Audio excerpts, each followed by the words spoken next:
are being urged to assist in rebuilding our country, Nigeria. Senator Ben Murray Bruce, who made the call during Nigerian American Business Forum, NABF's inaugural conference in Tampa, Florida, said, Nigerians in the diaspora contribute $22 billion to our economy. You are the greatest foreign direct investor to Nigeria. You account for over 50% of the revenue of Nigeria, but you have no say. You pay the money, you have the right to vote. You will have the right to choose your president, your governor, your House of Assembly member, National Assembly member. You must have the right to vote. If you don't vote, you cannot be a part of the system. Fela Durotoye, a national builder, also believes that Nigerians in the diaspora have what it takes to assist in national building our beloved country, Nigeria. There is no nation known on earth that has been able to fulfill and maximize its potential without, in a way, some form of diaspora intervention. Obafemi Awolowo, Kwame Nkrumah, Jomo Kenyatta, I can go on and on. All of these guys were in diaspora when they came back home to try to fix their country.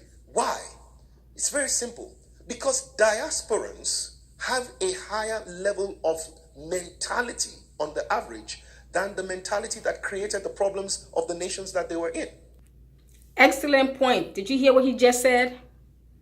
That those Africans, it's not just Nigeria. I know this program is about Nigerians going back home, but this is a program for all Africans, period, that have left Africa for whatever reason you have left, how many years you have been abroad. It is time for us to consider this. I'm glad Nigerians are beginning to put their heads together. But did you hear the statement he made? That because some of us have been privileged to live in the West, some of us are born in the West, some of us have been educated in the West, our mindset, our intelligence is a little bit higher. It's not to insult or to put down our brothers and sisters in Africa, but our mindset and what we think is a little bit more westernized and a little bit more better than our brothers and sisters. And like he's going to continue in this speech, that the mindset of the Africans in the continent of Africa that is responsible for the problem of Africa, you don't expect that very mindset to solve the problem, to find a solution. It's insanity. You cannot solve the problem of his nation with the very same mindset and ideology that created it. Is insanity. So it's time for all of us that is abroad. Open our minds, open our heart. If we love our nation, it's not enough to say, I will pray for my nation. It's not enough to send a few dollars to your family members, even though those are also nice and appreciated. But we're going to have to go take another step further. That is to go back and do something. I know most of us, the reason why we don't want to leave America or the West, because we are comfortable to some certain lifestyle, some modernization, plumbing, electric, city, running water. We are comfortable with these things. So we think about those things like, do we want to give that up? But somebody have to pay the price. America, the West, was not always this modernized. A few people years ago came ahead and they paid the price. Some of them died to build up America the way it is. That we are benefiting and we are reaping the results of somebody else's blood, sweat, and tears to build America up. Can we be the one to go back with our blood, sweat, and tears to build up Africa? Maybe the generation after us will come and enjoy. Or we just want to be selfish. We just want to enjoy. We don't care who suffered, who built it. We just want to reap what's the word I want to do? We just want to enjoy the resources, but we don't know how it got there, nor are we interested. The time has come. So it's not enough to say, I love my country, I love Africa, I send a few dollars every month, I pray for Africa, and that's it. That's as far as your love go. God loved the world, and he sent his only son. So God's love for humanity cost him his son. Let your love for Africa cost you something. Hello. Contribute $22 billion to our economy. You are the greatest foreign direct investor to Nigeria. You account for over 50% of the revenue of Nigeria, but you have no say. You pay the money, you have the right to vote. You will have the right to choose your president, your governor, your House of Assembly member, National Assembly member. You must have the right to vote. If you don't vote, you cannot be a part of the system.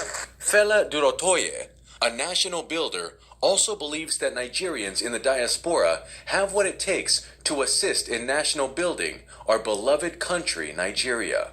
There is no nation known on earth that has been able to fulfill and maximize its potential without, in a way, some form of diaspora intervention. Obafemi Awolowo, Kwame Nkrumah, Jomo Kenyatta, I can go on and on. All of these guys were in diaspora when they came back home to try to fix their country. Why?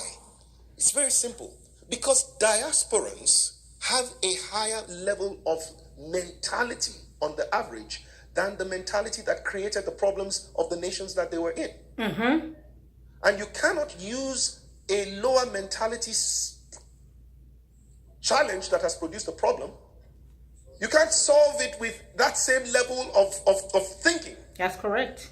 The second thing that you find out with diasporans is that diasporans have experienced what is still a future promise to people at home. Nigerians in diaspora are ready to make genuine contributions in rebuilding Nigeria. One of the Nigerians in the diaspora who yielded this clarion call is Dr. Austin Orete. Dr. Austin Orete is a medical doctor, an active member of Nigerian Business Forum, NABF, Isoko Association of North America, and a member of Nigerians in Diaspora, NIDO, Texas Chapter, USA. Dr. Austin Orete is a community leader, an advocate for better life for Nigerian youth, and a philosopher who has used his profession to help so many Nigerians in respects of his tribe or cultural background. Our executive producer, Joy Adedeji, was in Houston, Texas to speak with him. Hello everyone, welcome to Talk with NABN, your community TV station. My name is Joy Adedeji. Today, we're coming to you from Houston, Texas. Houston, Texas is the home of Nigerians. And you know why? It has the largest concentration of Nigerians in the U.S. Today we're going to meet a Nigerian, Dr. Austin Orete, who's making big strides in Houston, Texas. We're going to be with him today. We're going to follow him, get to know who he is. I've also found out that he's a philanthropist. He's a humanitarian. He's done a lot of charity work, and he's helped a lot of Nigerians in Houston. We're going to follow him and get to know more about Dr. Orete. Dr. Austin Orete, welcome to Talk with NABN. It's my pleasure to have you here. Thank you for having us and taking time out of your busy schedule to talk to us. First of all, for our viewers who don't know you, can you tell us a little bit about your background? Well, my name is Austin Orete. I'm a physician of Nigerian descent. I'm based in Houston. I've been practicing here for quite some time now, for about 20 years. I work in a variety of fields in Houston, Texas. I can say by now. I'm so glad to see this message. I just stumbled across this video. Today is March 27, 2018. I pray that the fellow Africans will follow in the Nigerian footsteps for once. You know, I'm very leery of encouraging anyone to follow in Nigerian footsteps. I mean, I don't have to tell you why. Nigerians will tell you why. But this is a move that I will encourage all Africans that have left our continent for a better life, for a greener pasture. In order for Africa to be great, they will need our mindset. They will need our intelligence, our education, our experiences from abroad. They will need that together with even the natural resources, which I'm talking about the mind of the native Africans who are still left in Africa. We begin to put our mind together and brainstorm. We can make Africa great. Not to go back to Africa to insult our brothers and sisters or to think that we are better than them because we came from abroad or were born in abroad or we've been in abroad for 30 years. Not to go with that arrogance mindset to put anyone down, but to go with a mindset of humility and the love for your continent and for your fellow brethren and say, listen, I want to bring whatever intelligence and education and resources I have to put it together and combine it with whatever resources you have in Africa, and together. Nobody can build Africa by themselves. Nobody should come and say, because we're from the West and we have the education, we have the experience, and we have the resources, and we have the connection, so we can do better, so the rest of you Africans who are in Africa sit down and shut up. That mindset is not going to work. All of us together, put our heads together, bring together whatever resources we have and put on the table and begin to brainstorm together. The Africans in Africa, and the Africa abroad, the diaspora, those across from all over the world. If we come together, beloved, in Africa, we can make the continent of Africa the Garden of Eden that God intended for it to be in the beginning. So please, beloved, let this be a call to all Africans all over the world. We sit in America, we get insulted, we say Donald Trump insulted us that we should go back home. Okay, now we have the chance. Let's show the West and the world that we can build Africa. Because the only nation so far that seems to be somehow developed is South Africa, because we were ruled so many years by the Dutch. We know it's apartheid. We know it's wrong. Nobody justifying apartheid. But then after was it F.W. de Klerk, he left. Mandela came in. Who else is there? We know what's going on with the farmlands, and the white farmers are being killed and butchered. It's just revenge. We just reverse hatred. That's pretty much what it is. But fellow Africans, let's show the world that a black man can build something. Oh, let's do something. I even hear some Nigerian politicians, they will boast and brag that the currency of Nigeria in the 60s was almost as good as the dollar, or as good as the pound, or for pound. But what they don't seem to realize, that Nigeria got independence, what is it now, 1960 or is it 1965? So that leads me to tell me, if the currency of Nigeria is still strong, that's because the system that the British set in place, it had not yet collapsed.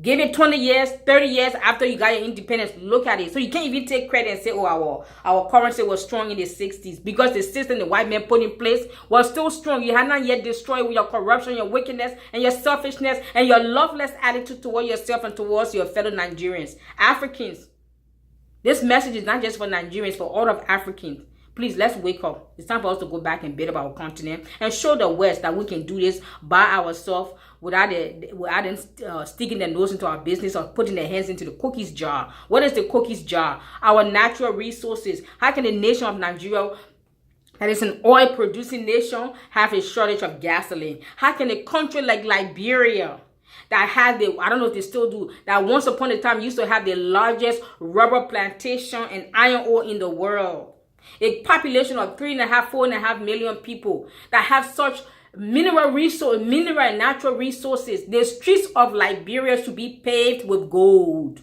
But the streets of Liberia is not even paved because why? Our wicked, evil, selfish, and self-centered politicians sold the natural resources of Liberia and many of Africa's countries, sold it to the West for pennies on the dollars. We need to find out, where is the gold? Where is the iron ore? Where is the rubber? Somebody have put their hands in Africa's cookie jar and sold and stored her resources. We can't always blame the West, because the crooked politician in Africa sold the resources to the West for pennies on the dollar. Somebody to go find where those contracts. Liberia gave her contract to Firestone, one of the largest rubber tire producing companies in America, in the world. Firestone. Guess where Firestone headquarters is? In Liberia. Firestone stored our natural resources, or our crooked politicians signed a contract with them to sell it for pennies on the dollar. It is time now. Go back.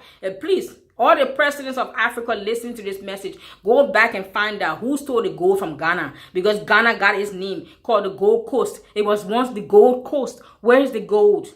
Ivory Coast, Liberia, South Africa with diamonds, with oil, with mineral. Africa have more than enough natural resources to supply the world. Yet we are begging for handouts from the world. Why? Because we are ruled by principalities who call themselves pastors and politicians. It is time for us to dethrone some of these principalities and get a hold of Africa and make her great. Visit me, www.makeafricagreat.org. Let's go back home and build Africa. Listen, continue to listen.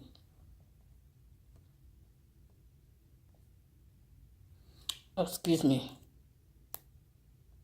You have found out that you're a humanitarian, you're a philanthropist, and you've helped a lot of people. Can you tell us what inspired you to have such empathy for people, especially Nigerians, and wanting to help them? I can say I learned everything I know today from my mother. She was an empathetic person. I decided to become a doctor so that I can give a feeling to those deep feeling within me, to be able to assist, to serve people in a better place. You know, medicine is about caring. That's true. To if you. So, Dr. Orite, we know there are a lot of Nigerians who are going to politics. What makes you different from other politicians? Can you tell our viewers? Yeah, I am different because actually I have thought of the issues that affect my people, This is not a decision that was made out of flippancy. This is a decision that I arrived at after deep spiritual contemplation. I look at the suffering of my people every time I go there. I look at the deprivation. I look at the environment.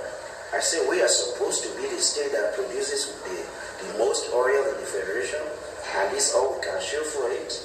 Then I look at the caliber of leaders, people they call leaders. Then I look at the suffering of the youth. I say, this is a task that has to be done. You see, I'm okay here in America. I'm a physician. I do well.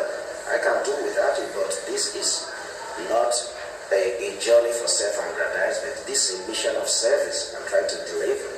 I talk especially to the youth. They have to participate in making sure that their future is not mortgaged and destroyed. So, Dr. Rete, do you have some kind of fear that you may not fit into the Nigerian political system with all this chaos about division and tribalism going on right now in Nigeria? First of all, we have to establish standards. All those division and tribalism is just among the masses. Those are artificial red herring that these politicians have created. While the masses are busy fighting each other, you are Yoruba, you are Hausa, you are this. They are busy, they are unified. The leadership is unified, the elite. They are unified for the purpose of stealing the belongings of these people. So while we're fighting and while they're fighting among themselves, they are busy buying houses, they are wiring money. So this is a purpose, this is what they call organized confusion that has been created by those who lead. It's a distraction. They distract the citizens to things that don't really matter to their daily lives. Whether you live in Kano, or you live in Lagos, or you live in Enugu, the price of Gary, if it goes up, it will affect everybody. Amen to that, that's right. If hunger is hunger, when hunger is anywhere you go, will you say, I'm an Hausa man, therefore I'm not hungry? If you go to the north, there is no misery in the north, and Buhari is president. The human development in the north, the human development index in the north, according to the World Bank, is one of the lowest in the world. If you put Nigeria per se, Nigeria is very low. So we have to invest in our people. Africa, this thing called tribalism is destroying us. We have to know that it was created by those evil, wicked politicians to distract you, to keep you fighting amongst yourself. And while you're fighting amongst yourself, they are robbing you blind of your wealth, your future, and your resources. When you finally wake up, it's too late. The continent is dried up. So please, tribalism is one of the tools of the enemy and the agent to keep us divisive, strifeful and contending and fighting amongst ourselves. Are we all not Africans? Oh, you Hausa, you Yoruba? Are we all not, you all not Nigerians? Are we all not Africans? We have to stop this madness. Really. Please, we have to wake up from this. It's insanity and it's stupidity. First of all, you invest in the rules. When it was time to tie the rules, you refused. Is it time for us, many of us Africans, it's time for us to go back? Some of us stay in America for so many years. And if we do go back, we go back to show off what we have, how America has been good to us. That mindset have to stop. And you see the suffering of your people, you're going to show off. Then you come back and you feel comfortable. I beg of you, let's reconsider. Africa cannot be great with these wicked, evil leaders that have been stealing the resources of the continent for years. We have to rise up. So Liberia, Nigeria, Ghana, all the nations of Africa that have left, that are in the West, please, let's follow this footstep as the Nigerians are going back. Let there be a mass exodus back to Africa to make her great. Thank you.